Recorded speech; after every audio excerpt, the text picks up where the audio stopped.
Well, hey there, Dr. Andrew Gorecki, physical therapist, here to answer another question I get all the time about stenosis. What's the best position to sleep when I have stenosis?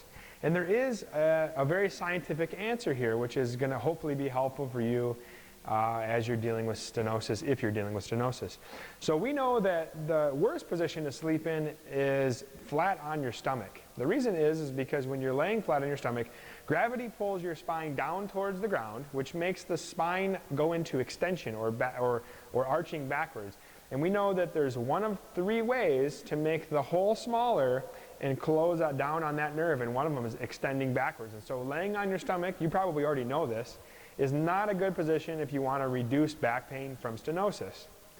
The second thing to think about is if you're laying on your back flat, for most of you that's also not going to be a good position, because we talk so much about the hip flexors being a muscle that cause arching of the back, and that can close the hole down. Well, when you sit down, the hips are bent and that muscle is relaxed.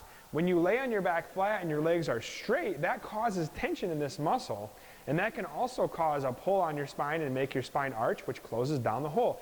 So we've got two positions that are not so good, on your stomach and on your back. That leaves us to on our side. And I would say that the best position is either on your right side or your left side with your knees slightly bent. And that makes a lot of sense, because if your knees are bent, your hips are bent, and your hip muscle, the hip flexor, is going to be relaxed, and the spine can flex, and the hole can open up. Now, if laying on your side does not feel good, the second option is to go back on your back and put some pillows under your knees. That oftentimes is going to be successful. I prefer being on the side over the back with pillows, but those are two options for you if you're having pain with stenosis in your low back.